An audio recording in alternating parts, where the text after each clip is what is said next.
Ah oui, c'est ça. Moi, je pense que les protestations actuelles, ça gêne. Ça gêne à Montréal, l'occupons Montréal. Ils Ça sont gêne déjà en plus. train de considérer tout de suite que les campeurs devant Place Victoria et ailleurs Hmm. soient délogés. Ça gêne d'avoir des tentes sur leur belle pelouse devant leur multinationale et Hmm. leur grande tour d'ivoire. Fait que moi, j'ai Oui, mais ça gêne qui? C'est ça la question des qu'il faut poser. institutions. Ah, voilà. Alors là, j'ai une question pour. Enfin, j'ai une question. J'ai un commentaire à émettre pour les journalistes, pour tous les journalistes, de tous bords et de tout acabit.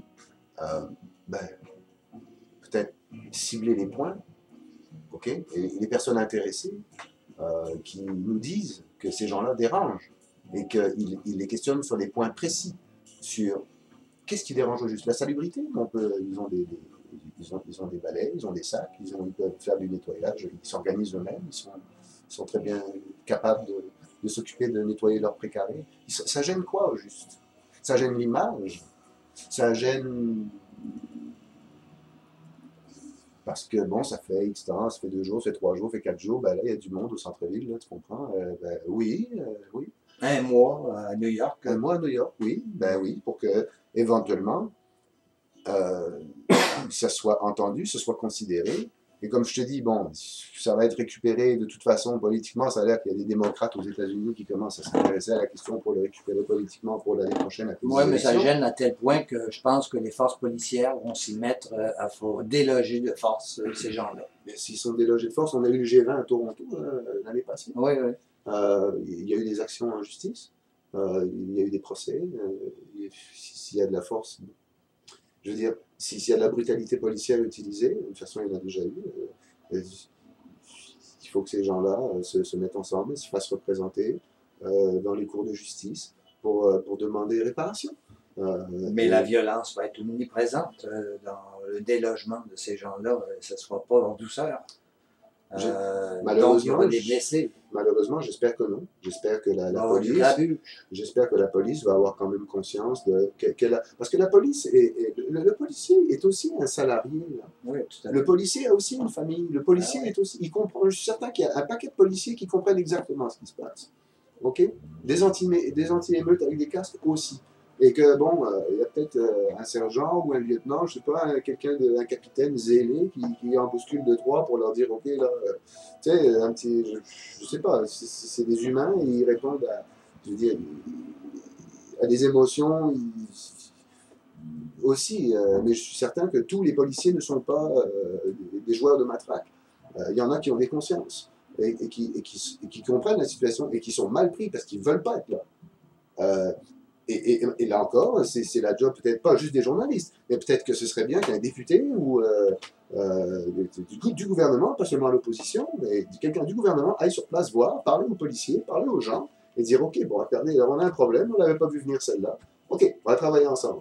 Est-ce que vous pouvez quitter les lieux dans les X temps, parce que là, ça va faire, mais on vous promet qu'on débat la question. On a un suivi 1 fois par semaine avec monsieur qui va être votre attaché, et puis on va parler. Et puis à la limite, venez camper devant le Parlement à Québec, on vous réserve un endroit, je sais pas, mais il y a moyen de moyenner. Il y a moyen de moyenner. Si on dit qu'on est, si on dit qu'on est une société de droit, ok. Si on est une société de droit, euh, une société c'est composée d'êtres humains qui en ont besoin.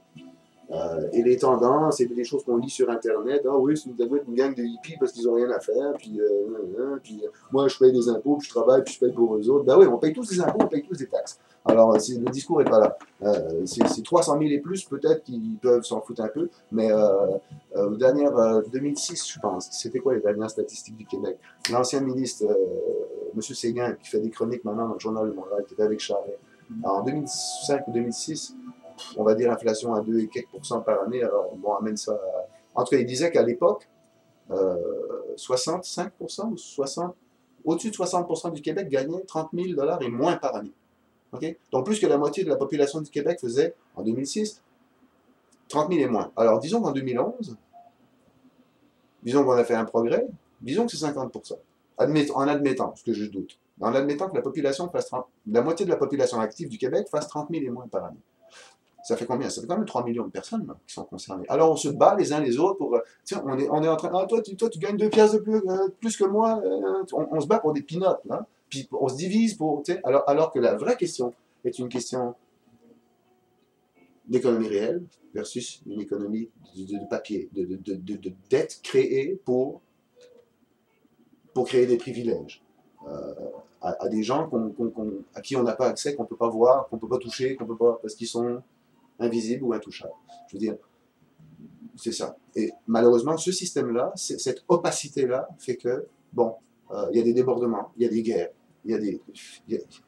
à un moment donné, non. C'est ça. Je crois qu'il faut rester intègre, il faut rester OK. J'espère que les policiers ne vont pas déloger ces gens-là.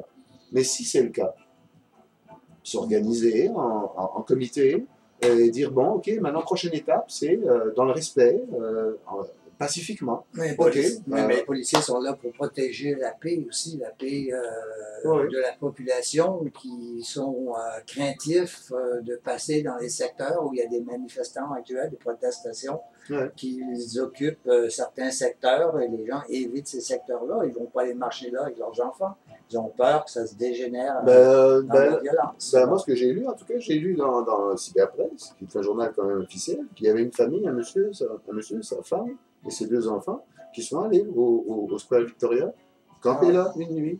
Un père de famille, son plus jeune avait 1 an, je pense, et son autre enfant avait 3 ou 4 ans.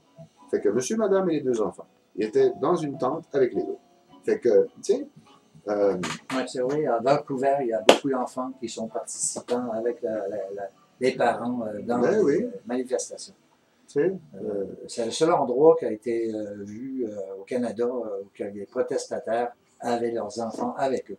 Puis regarde, tu te rappelles? Bon, M. Layton, qui est décédé il n'y a pas longtemps, chef du NPD, il y avait dans une de ses propositions, avant les élections, c'était de réduire le taux d'intérêt des cartes de crédit. Il en avait parlé. Ah, ouais. Il dit c'est inadmissible qu'on soit à... OK? Puis là, c'était... On s'offusquait carrément, quasiment. On s'offusquait. Comment ça? Ben oui, mais non, ça, c'est pas à lui de discuter de ça. Ça, c'est les banques. Le taux d'intérêt, c'est régulé. Puis on suit des normes. Et puis... Ben non, mais il avait raison. C'est de l'usure, mais c'est de l'usure exagérée. Tu sais, 14, 15, 16, 19% sur une carte, je veux dire, tu sais, tu fais le paiement minimum par mois, ben, tu perds ta job, ben, c'est fini, tu choisis. Tu sais, mais les banques ou tu te fais couper des heures. Ou, bon. Ils ne vont pas se laisser faire les banques parce que là, on coupe dans leur profit. Il n'y a pas de volonté politique pour commencer à modifier les chartes pour que les banques se réduisent leurs profits, leur rentabilité envers leurs actionnaires.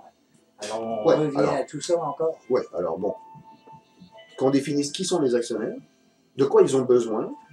Là, ok, non, d'accord, ok, je sais bien. Et là, on va revenir à la base. Moi, je suis un petit peu...